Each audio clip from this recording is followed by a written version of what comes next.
Before we begin, I must warn you, what follows is not comfort, it is not light, it is a descent into the forbidden chambers of the human mind, where intuition, so often praised as divine, reveals its darkest mask. If you choose to stay, do so knowing that what you hear, trust in. Listen closely. Doubt every certainty. Let the shadow speak and dare to face it. Now, enter.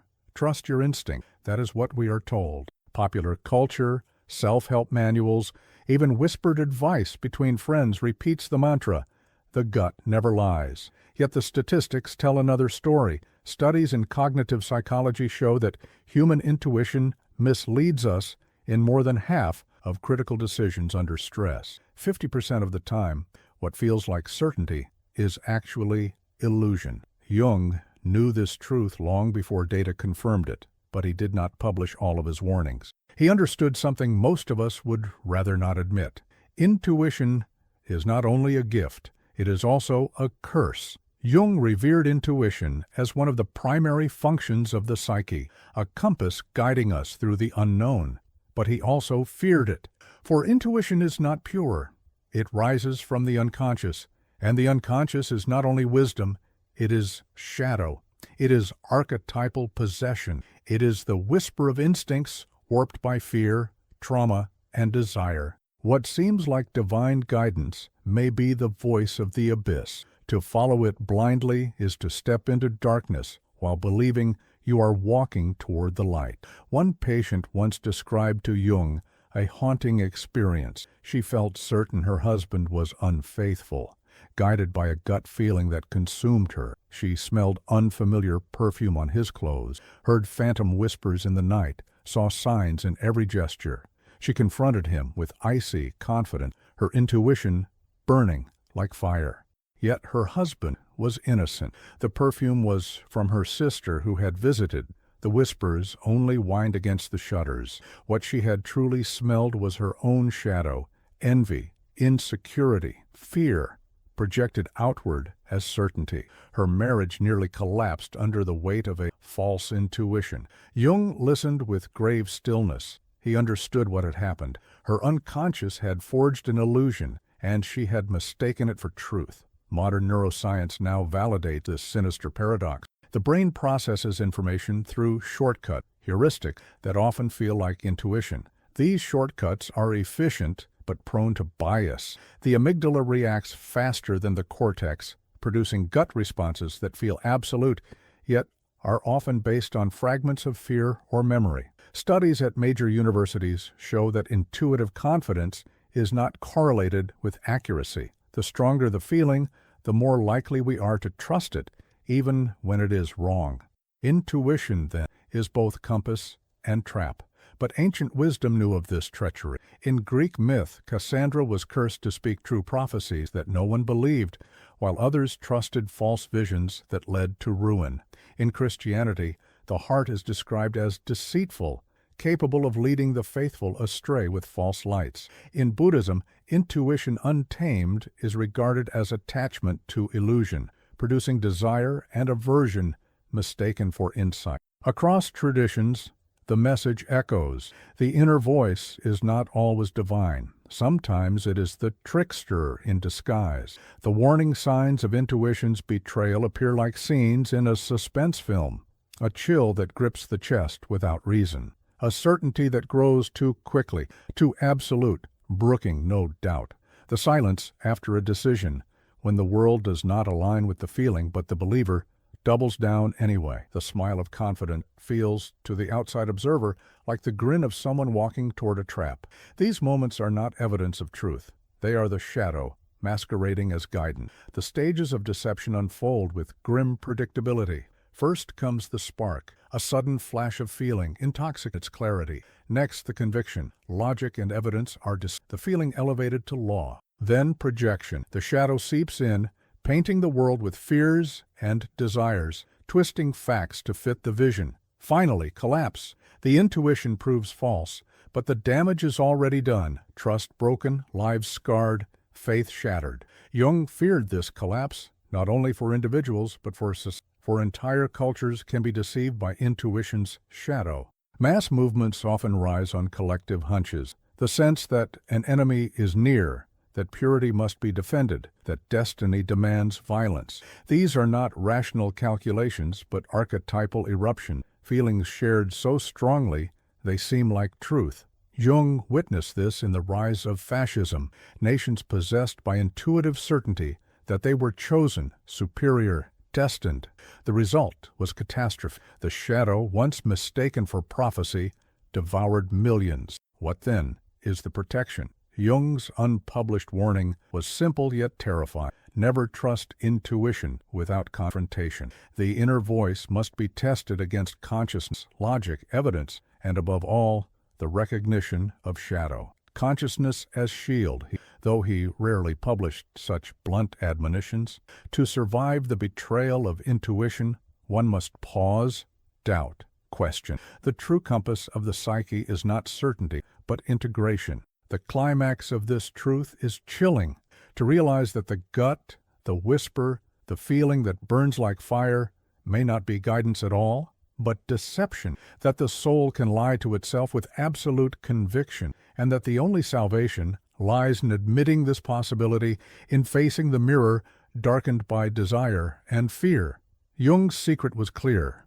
Intuition is not light alone, it is also shadow, and to forget this is to walk willingly into ruin. So I ask you, how many of your certainties are mad? How many of your instincts are whispers of shadow dressed as prophecy? And what abyss waits for those who never dare to question their own inner voice? We imagine intuition as a trusted guide, a prophet living in the depths of the psyche, whispering truths we cannot reach through logic. But Jung warned that prophets can lie. The unconscious is not a church filled only with angels, it is a labyrinth haunted by tricksters. And sometimes what rises from its corridors is not wisdom, but seduction. Consider the story of a man Jung treated, a businessman revered for his instincts. He prided himself on reading people instantly, trusting his gut above all else. His reputation for intuition was legendary, yet when faced with a new partner, he felt an unshakable certainty. This man was honest, noble, trustworthy. He invested everything, wealth, reputation, even friendship. Within months, he was ruined. The partner had deceived him, but the betrayal was not only external. His own intuition had betrayed him, and he confessed in tears that the voice he trusted most had become his executioner. Modern psychology calls this confirmation bias. When intuition decides too quickly, the mind bends reality to fit the feeling. Neuroscientific research shows that dopamine spikes when our hunches are reinforced, giving us chemical pleasure for being right, even when we are wrong. The false prophets and the brain rewards obedience. It is not divine truth we follow, but a trick of chemistry disguised as certainty. The ancients knew these prophets well. In Greek myth, the oracle of Delphi spoke in riddles, her visions often leading kings to ruin. In Christianity, Christ warned of false prophets who come in sheep's clothing but devour like wolves. In Buddhism, the concept of Mara represents the inner deceiver, tempting even the enlightened with illusion. Jung recognized these figures as archetypes of the shadow, voices that mimic wisdom but carry destruction. The warning signs are subtle but cinematic in their terror. A decision that feels too easy, too absolute, as though destiny itself. A voice inside silences all evidence, all questions. The intoxicating that comes when one is certain beyond reason, like the storm. These are not signs. They are the stage lights of deception, casting shadows that dance like angels. The stages of false prophecy unfold like a tragedy. First, revelation, the sudden flash of knowing, irresistible in its clarity. Then devotion, the individual trusts the voice completely, surrendering judgment. Next, reality is reshaped to contradictions ignored, warnings dismissed. Finally, destruction. The truth arrives too late, and the false prophet vanishes, leaving only wreck. Jung understood that the unconscious often plays this cruel drama, testing whether the individual has the strength to question even their own soul. This is not confined to individuals. Entire societies follow false prophets of intuition. Leaders rise who seem destined, whose charisma feels like revelation. Nations rally behind gut feelings of superiority, purity, or fear. Wars begin not with logic, with certainty that the time has come, that destiny demands. Jung saw this as collective possession, archetypal forces masquerading as intuition, leading crowds into madness. How then can one survive the false promise? Jung's warning was stark. Intuition must never be taken alone. It must be confronted with consciousness, evidence. The voice within may be, but it may also be shadow-wearing robes of prophecy. Consciousness becomes the sword that cuts illusion from truth. To question is not to betray the self, protect it. The climax of this truth is terrifying. To realize that the voice we trust most, the whisper that feels sacred, may be the one leading us to ruin. The prophet is not always divine. Sometimes it is the shadow, dressed in light. And to survive, one must learn the forbidden art, to doubt even the inner voice. So I ask you, when intuition speaks, do you bow as to a god, or do you pause, hold the mirror, and ask, whose voice is this really? Intuition is seductive because it feels like lightning, a sudden flash of knowing, so sharp and immediate that logic seems clumsy by comparison. Jung warned that this intoxication is the greatest danger of the intuitive function. Certainty becomes a drug. Once tasted, we crave it again and again, no matter the cost. A woman once described to Jung the way her intuition would strike her like visions. She could walk into a room and feel who loved, who lied, who was dying inside.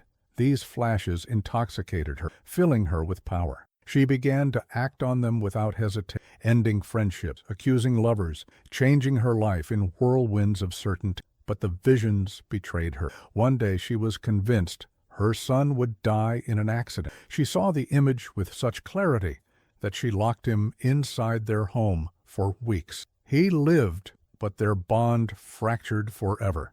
Her certainty had not revealed fate, it had destroyed it. Jung called this intoxication possession by the archetype of the seer. She was no longer guided by intuition, she was enslaved to it. Modern science explains the seduction. Neuroscience shows that intuitive decisions light up the brain's reward centers. The dopamine surge feels like proof, like triumph.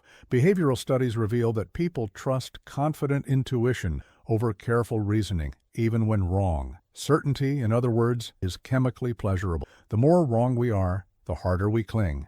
The intoxication of intuition is measurable, an illusion rewarded by biology. Yet the ancients already told this story.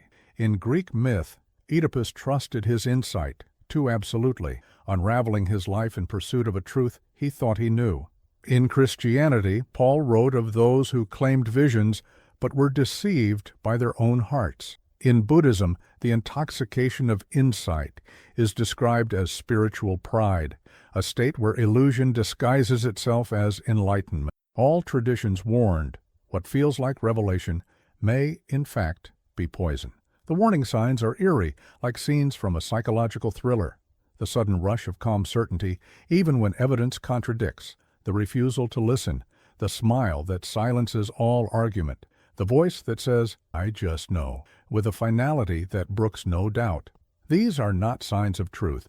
They are symptoms of intoxication. The shadow's wine flowing through the veins. The stages of intoxication unfold with deadly rhythm. First, the spark, a flash of knowing that electrifies the soul. Next, the addiction, seeking these flashes, craving the rush of certainty more than truth itself. Then, distortion, twisting reality to sustain the feeling, ignoring contradiction, silencing doubts. Finally, devastation, relationships broken, opportunities lost, lives altered, all in service to a false revelation. Jung saw this spiral repeatedly. Intuition turned from gift to addiction, from guidance to curse. And this intoxication is not confined to individuals. Entire crowds become drunk on certainty. Movements erupt with prophetic conviction, promising destiny, purity, salvation. Nations intoxicated by gut feelings march into war, convinced they are chosen. Jung watched this unfold in his lifetime,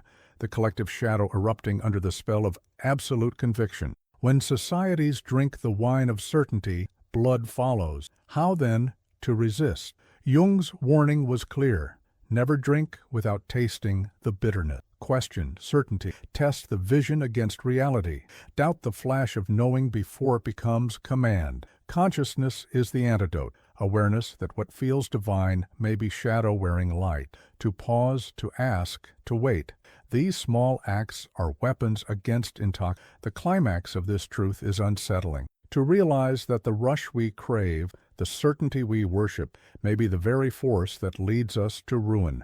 That intuition is not always a gift, but sometimes a drug, and that to survive, we must endure the discomfort of doubt. Jung's secret was this: only those who embrace uncertainty can escape the intoxication of intuition. So, I ask you, how many of your certainties are truly revelations, and how many are just shadows poured into your veins, intoxicating, irresistible, and deadly? Not every whisper inside the mind comes from the soul. Some come from the shadow. Jung warned that intuition, if left unchecked, becomes the perfect mask of the unconscious. The inner voice, trusted beyond reason, can carry not wisdom but projection, envy, fear, and rage. What feels like guidance can be possession. A patient once told Jung about a dream. In the dream, a voice guided her through a forest at night. It told her which paths to take, which rivers to cross. She followed without question, but when she reached a clearing, the moonlight revealed corpses hanging from the trees. The voice whispered, "This is the way." She awoke trembling, realizing that her waking life had begun to mirror the dream. Her inner voice told her who to trust, who to hate, who to cut from her life. She believed it, and her world grew darker, filled with. Jung explained to her that the whisper, it was masquerading. Modern science supports this terrifying. Neuroscience shows that unconscious shape intuition long before. Fear circuits in the amygdala can trigger gut feelings that feel prophetic, yet are nothing more than echoes of trauma or prejudice. Cognitive psychology reveals that intuition is deeply vulnerable to distortion, easily hijacked by emotion. What feels like insight may be nothing more than memory dressed as revelation. The shadow whispered, and we obey. Ancient wisdom spoke of such voices. In Greek myth, the sirens sang irresistible songs that lured sailors to destruction. In Christianity, the devil is described as a deceiver who appears as an angel. In Buddhism, the demon Mara whispered temptations into the minds of those seeking enlightenment, cloaking illusion in sweetness. Across traditions, the warning is the same. Not every inner voice is sacred or traps. The warning signs of the shadow's whisper are subtle but chilling.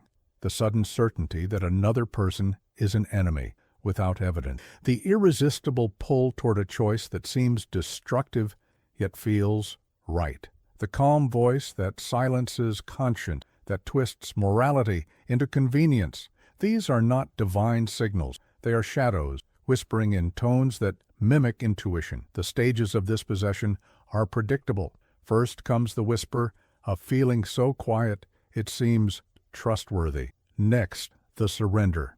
The individual follows without question, convinced of divine guidance. Then distortion. Reality bends to fit the voice, even when contradictions pile up. Finally, devastation. Trust destroyed, lives fractured, the soul consumed by its own shadow. Jung feared this most of all, that the unconscious would not shout, but whisper, seducing the individual into ruin.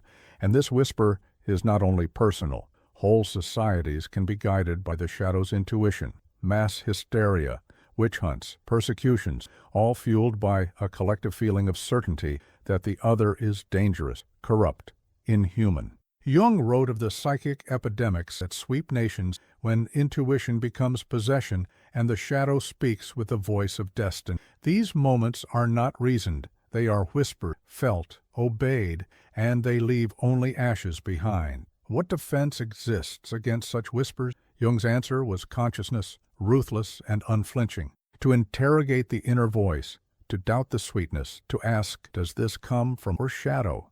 To confront the possibility that what feels sacred is actually poison. To place intuition under the scrutiny of reflection, evidence, and humility. Consciousness becomes a filter, allowing the gold of true intuition to remain while the shadow's whispers dissolve. The climax of this truth is terrifying. To accept that the voice we trust most may in fact be our enemy, that the whisper of certainty may be nothing more than darkness wearing a mask of light. And yet Jung believed this confrontation was necessary. Only those who face the shadow's whisper without fear can distinguish truth from illusion. So I ask you, when the inner voice speaks, do you recognize its source? Or are you already following a whisper into a forest where the trees hang heavy with corpses unseen? We long for intuition to save us from the unknown, to whisper of dangers before they arrive, of blessings before they bloom. Jung understood this longing well, but he also warned that the psyche, when driven by fear and desire, projects illusions of the future that feel like prophecy, but are nothing more than mirages. What seems like premonition is often shadow painting on the canvas of time. One man came to Jung haunted by visions. He believed he could foresee disasters. He felt certain his train would derail, so he avoided travel. He saw images of fire in his dreams and warned his neighbors to flee their homes. None of his predictions came true. His family began to fear him, not because his visions were accurate, but because his certainty poisoned their lives. He trembled as he confessed to Jung, "I no longer know what is real. My feelings tell me everything is about to collapse." Jung explained to him that what he mistook for prophecy was his own unconscious screaming, through symbols projecting dread into the future. His intuition was not foresight. It was a mirror of his inner terror. Modern science echoes this caution. Neuroscience reveals that the brain's predictive machinery often misfires, turning anxiety into a sense of certainty about what will happen. Psychologists call this catastrophic thinking.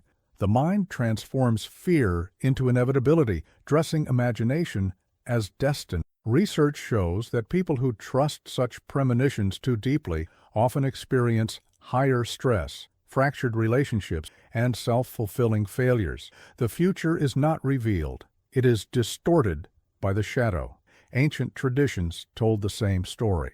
In Greek myth, the prophetess Cassandra foresaw destruction, but was cursed to never be believed. Her tragedy was not only in her visions, but in the despair they bred. In Christianity, apocalyptic false prophets led communities into ruin, convinced that the end was near. In Buddhism, attachment to visions is described as a dangerous illusion, distracting seekers from present truth. The ancients knew premonition is a treacherous landscape, fertile ground for deception. The signs of the mirage appear subtly at first, a dream that feels too vivid, carrying a chill into waking hours, a flash of dread mistaken for foresight. A certainty that small signs, a flickering light, a dropped glass, a phrase overheard, are omens of fate. Each moment adds weight until the individual begins to live not in the present, but in a phantom future sculpted by fear. The stages of this mirage are relentless. First, the spark, an image or feeling that feels prophetic. Next, conviction. The individual acts as though the vision were certain, reorganizing life around it. Then, contagion. The fear spreads, infecting family, community, decisions. Finally, collapse. The prophecy fails, but the damage remains. The trust broken, the opportunities lost, the self weakened by its own shadow. Jung called this psychic inflation, the ego mistaking its fears for revelations of destiny. And this deception does not belong only to individuals. Entire societies become possessed by mirages of intuition. Nations convinced they face inevitable attacks strike first, plunging into war. Communities certain of divine signs reshape laws and lives, often with disastrous consequences. Jung saw in the collective hysteria of his century the danger of premonitions amplified, archetypal visions mistaken for reality, dragging millions into catastrophe. What is the survival protocol? Jung's advice was face visions as symbols, not predictions. The dream of fire does not foretell flames outside. It reveals the burning within. The intuition of disaster may not reveal fate, but fear. Consciousness is the shield, interpreting images, questioning feelings, grounding them in reflection before they become commands. To survive the mirage, one must see through it, treating prophecy as metaphor rather than law.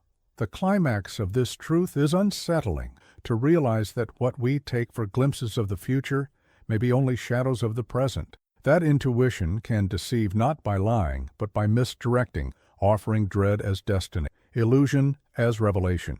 Jung's hidden warning was this: the psyche does not reveal the future, it reveals itself. And when we mistake shadow for prophecy, we walk willingly into ruin.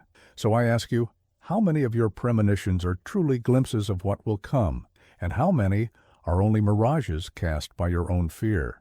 Intuition does not always speak in words. It speaks in images, in symbols that rise from the depths like fragments of. Jung revered this symbolic language, seeing in it the raw material of archetype. Yet he also feared it, for symbols are ambiguous. They do not point only to light, but also to shadow. The labyrinth of symbols is a place where intuition can mislead, guiding us deeper into illusion while we believe we are finding truth. One patient came to Jung describing visions of a blackbird that followed her everywhere. She saw it in her dreams, perched on window ledges, circling above her in waking imagination. She believed it meant death, that her own or her husband's end was imminent. She reorganized her life around this symbol, avoiding journeys, forbidding her children from risk, living in constant dread. Jung listened carefully, then told her that the bird was not prophecy, it was shadow. It symbolized the grief she carried for her father's death, a grief unspoken and unprocessed. The bird did not foretell the future, it revealed the pain of the past. Yet because she mistook symbol for omen, her life became a labyrinth of fear. Modern psychology confirms this danger. Studies in cognitive science reveal that humans are wired to see patterns and assign meaning, even where none exists. Neuroscience shows that the brain's visual centers are deeply connected to emotional memory, so images that rise intuitively often carry echoes of trauma or desire rather than objective truth. Intuition's symbols are powerful, but without interpretation, they deceive. The ancients mapped this labyrinth long before Jung. In Greek myth, the seer Tiresias was both blind and visionary, his words symbolic riddles that confused as much. In Christianity, the book of Revelation is filled with symbols, beasts, trumpets, seals, that generations have misread as literal prophecy, often to their destruction. In Buddhism, visions of gods and demons in meditation are considered illusions of the mind, not revelations of reality. Symbols are never straightforward.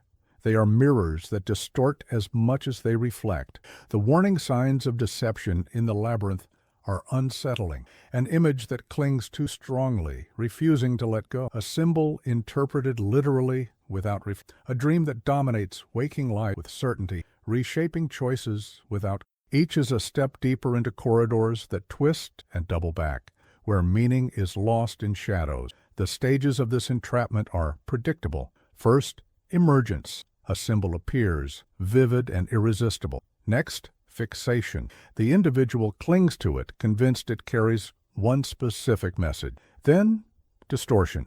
Life is reorganized to fit the symbol's supposed meaning, evidence twisted, doubt silenced. Finally, imprisonment. The symbol becomes a tyrant, dictating actions, feeding fear, consuming freedom. Jung warned that this imprisonment is among the most dangerous forms of intuitive deception, for it carries the authority of archetype. And just as individuals fall into the labyrinth, so too do society. Entire cultures build identities around symbols, flags, emblems, myths that become infused with archetypal power.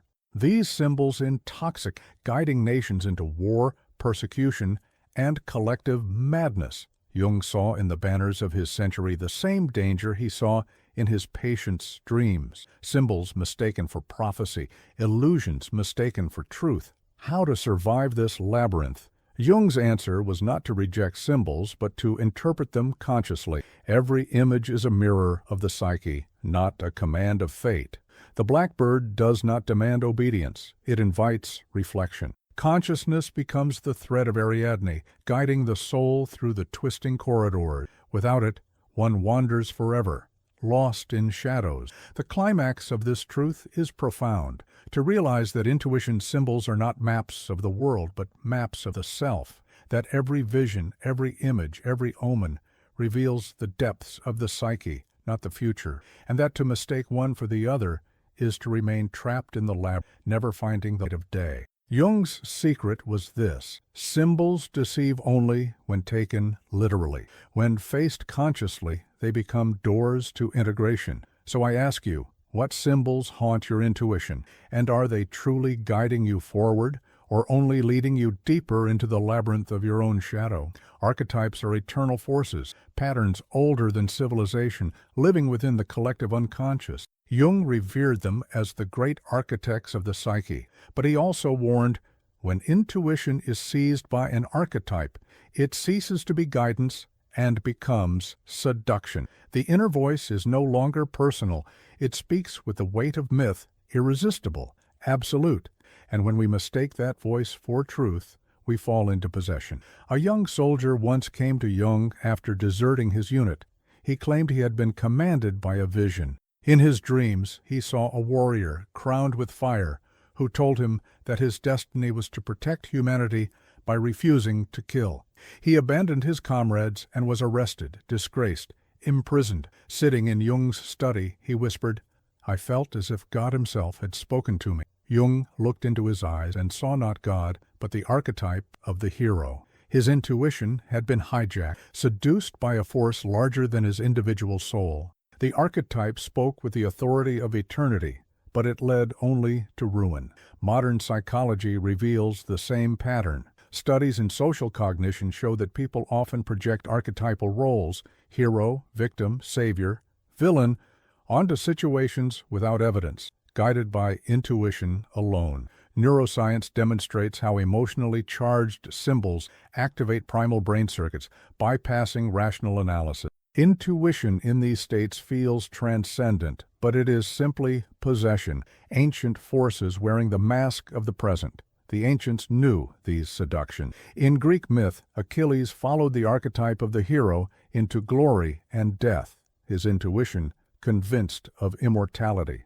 In Christianity, movements have been swept away by charismatic leaders possessed by the archetype of the prophet, their followers intoxicated by a false sense of divine certainty. In Buddhism, seekers who cling to visions of archetypal figures are warned they may be trapped in illusion, mistaking inner imagery for enlightenment. Every tradition whispers the same warning.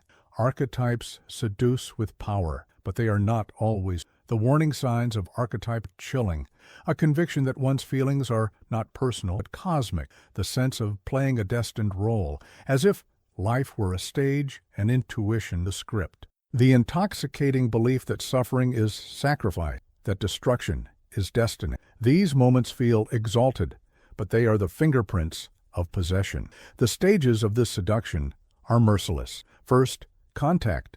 Intuition brushes against the archetype, producing awe and certainty. Next, intoxication. The individual feels chosen, guided, lifted beyond human doubt. Then, distortion. Reality is bent to fit the myth. Relationships sacrificed, truth ignored. Finally, collapse. The archetype devours the ego, leaving the person broken, alienated, disillusioned. Jung described this collapse as psychic dismemberment, the inevitable end of possession. And this seduction does not stop at individuals. Entire societies are seized by archetype. Nations believe themselves destined to be saviors or conquerors. Movements proclaim themselves chosen, guided by divine intuition, purging all who dissent. Jung wrote of these psychic epidemics with dread, seeing in them the seduction he saw in his vision. When intuition is captured by archetype, history itself is dragged into madness. What is the... Jung's answer was not to deny archetypes, they are eternal, but to engage them consciously, to recognize their presence without surrendering to them, to say, this is not prophecy, but pattern, not destiny, but symbol.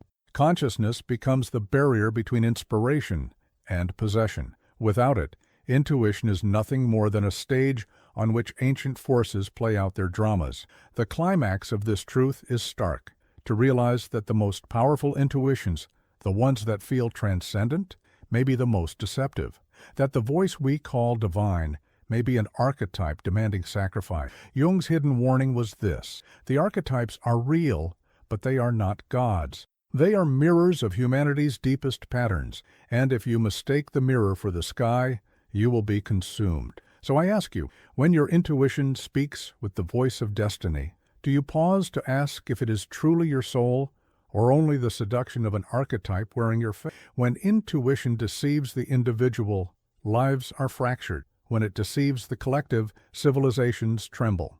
Jung feared this more than anything, the psychic epidemic born not of reason, but of shared intuition, when an entire society feels certain of something that is false. He called this possession by the collective unconscious, when archetypes seize masses and transform nations into hallucination. Imagine a square filled with chanting crowds. Their faces glow with certainty. Their eyes shine with conviction. They do not argue. They do not doubt. They feel. Every gesture, every cry carries the weight of inevitability. Ask them why they believe, and they will answer not with fact, but with certainty. I just know. Jung saw this in the rise of movements that promised destiny and purity. The people trusted their collective intuition more than evidence, more than conscience, and history bled for it. Modern science reveals the machinery of this possession. Social psychology calls it emotional contagion, the spread of feeling like wildfire, bypassing rational. Neuroscience shows how mirror neurons synchronize crowds, aligning their rhythms and emotions until individuality dissolves. Studies on mass hysteria reveal how certainty multiplies. When one person trusts intuition, others mirror that trust until the entire group feels possessed by truth that is nothing but shadow. The ancients told of these collective delusions. In Greek myth, the Bacchae abandoned reason under Dionysus's spell, intoxicated by ecstatic certainty, tearing their own kin apart in frenzy. In Christianity, the crowd that welcomed Christ with palm branches soon cried for his crucifixion. In Buddhism, entire kingdoms fell because rulers mistook omens and visions for prophecy. The pattern is ancient. When many share the same false intuition, it ceases to be questioned. It becomes law.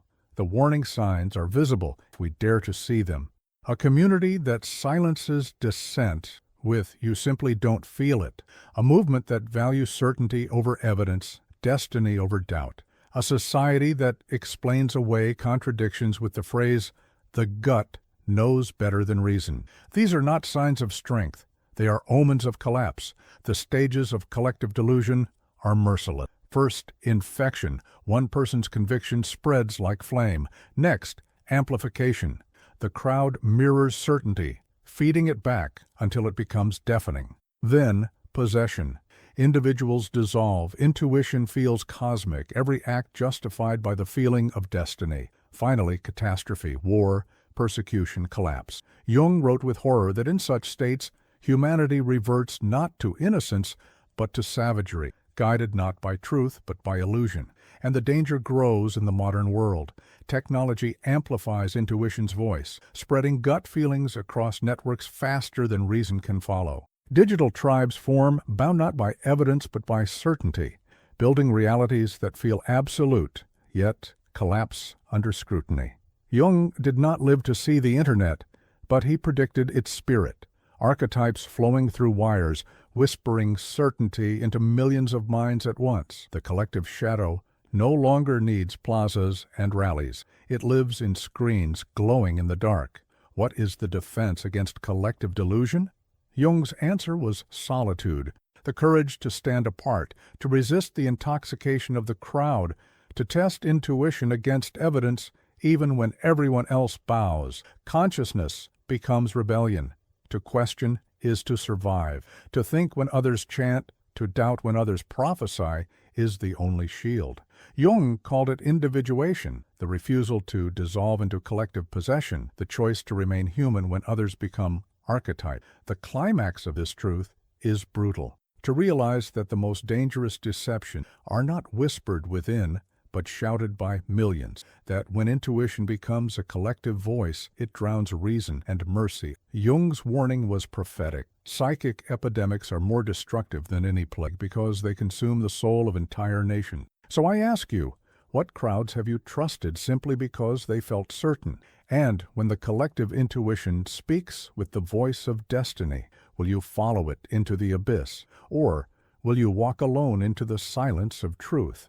Every deception of intuition follows a structure. It is not chaos. It is a sequence, a slow unfolding, like the gears of an invisible clock. Jung dissected this process with surgical precision. He saw that the ruin intuition brings is not random, moves in stages, predictable and merciless. It begins with a whisper. The inner voice rises softly, seductive in its subtlety. It feels pure because it is quiet. A sudden certainty, a face you distrust without reason, a decision that feels inevitable, a path that glows as if lit from within. The whisper, the seed. Jung warned that here lies the most dangerous moment, not when the intuition is loud, but when it feels too natural to question. Next comes conviction. The feeling deepens, wrapping the mind in certainty. Doubt fades. Evidence that aligns with the intuitions is exalted. Evidence that contradicts is dismissed.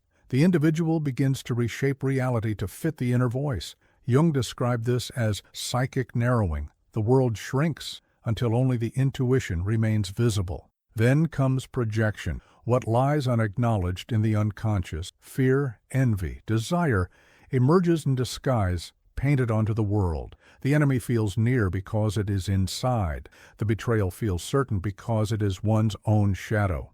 The intuition now does not reveal reality. It reveals the self, distorted, yet the individual swears it is truth.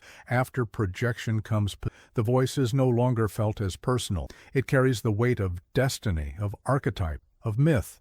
The individual becomes an actor in a drama larger than their life, guided by certainty that feels cosmic. Jung feared this stage most, for possession robs the self of agency. The intuition commands, and the self obeys. Finally comes collapse. The prophecy fails, the vision cracks, the certainty evaporates. But the damage is already carved into the world, relationships destroyed, trust broken, lives lost. Jung wrote that the collapse of false intuition is not simply disappointment, it is psychic ruin, the shattering of faith in the inner compass itself.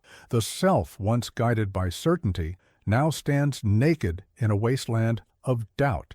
Modern psychology confirms this anatomy of ruin. Studies in cognitive biases reveal the same progression, from initial feeling to selective attention, from projection to confirmation bias, from group contagion to catastrophic error.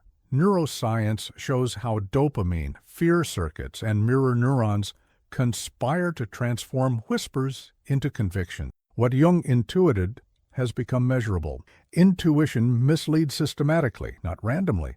Ancient wisdom also mapped this ruin. In Greek myth, heroes destroyed themselves step by step, each convinced they followed divine guidance. In Christianity, false prophets seduced believers into fanaticism, their certainty paving the way for a collapse. In Buddhism, the stages of delusion are described as chains, each link tightening until freedom is lost. All traditions speak of the same anatomy, the same slow descent into shadow. The warning signs are there at every stage, the whisper that feels too absolute, the conviction that silences all doubt, the projection that turns suspicion outward, the possession and the collapse that follows with brutal inevitability. To see these signs is to recognize the anatomy of ruin before the final blow. But Jung insisted that recognition alone is not enough. One must to pause at the whisper, to question conviction, to examine projections with brutal honesty, to resist possession by remembering the shadow, to prepare for collapse not as annihilation, but as revelation. This, he believed, was the survival protocol hidden in the anatomy of ruin. The climax of this truth is harsh, but liberating. To accept that intuition will deceive, that ruin will come, but that collapse is not the end. In the ashes of false certainty lies the possibility of individuation, the birth of a self that no longer worships the inner voice, but confronts it, tests it, integrates it. Jung's secret was not that ruin can be avoided, but that it can be transformed. So, I ask you, where are you in this anatomy? Are you listening to the whisper? Are you lost in conviction? Are you projecting, possessed, or already collapsing? And do you have the courage to confront the ruin before it consumes you completely? Intuition. The word glows with mystique, promising guidance beyond reason, a secret compass in the dark. But Jung knew its double edge. He trusted intuition deeply, yet he also whispered of its dangers, warnings so stark that some were never published. For when intuition deceives, it does not simply mislead, it devours. The final truth is this: the voice inside us can be both oracle and executioner. Jung described patients who were shattered by inner certainty. A woman who abandoned her family because she felt called by destiny, only to find herself alone, her visions empty. A man who trusted his gut in every investment, convinced of divine guidance, until ruin left him staring into the abyss. These were not fools. They were victims of a function that feels sacred, yet carries shadow. Jung called intuition a gift of the gods, but he added in private, the gods are never kind. Modern science confirms his fear.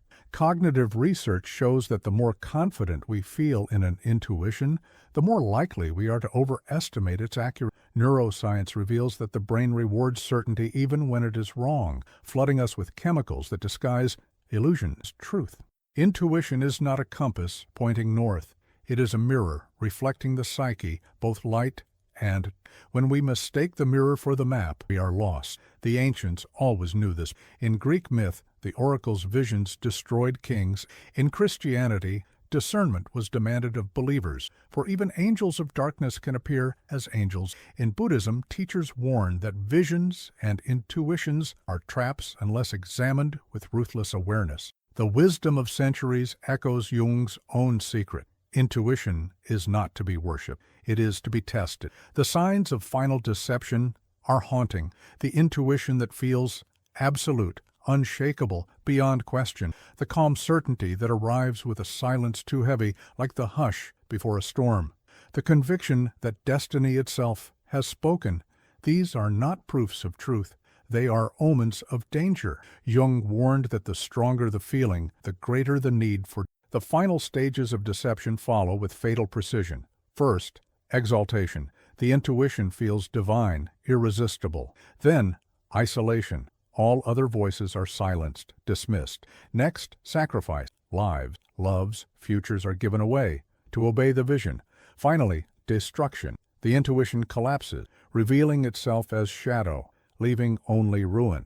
This, Jung knew, was the curse of blind trust in the inner voice. And when whole societies reach this stage, catastrophe follows. Nations intoxicated by collective intuition march into wars of destiny. Communities possessed by omens persecute outsiders as enemies. Movements guided by visions collapse in ashes. Jung called these psychic epidemics more dangerous than any disease, for they consume not bodies but souls. The shadow of intuition, collective, devours civilization. What then is the survival protocol? Jung's answer was unflinching. Consciousness as shield, doubt as protection, reflection. To confront intuition with evidence, with reason, with the acknowledgement of shadow.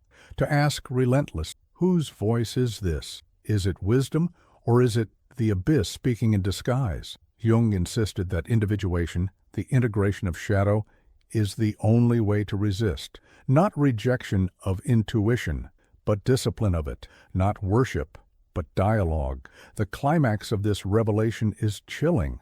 To stand before the inner voice, trembling, and realize it may not be divine, it may be shadow. To question it, to strip it of certainty, is to risk despair, but also to claim freedom. Jung's final warning echoes like thunder. Intuition is not light alone. It is also darkness, and only those who face both without fear will survive. So I leave you with this question, as if Jung himself whispered it into the chambers of your soul. When your intuition speaks with absolute certainty, will you kneel as before a god, or will you dare to ask if the god wears a mask of shadow?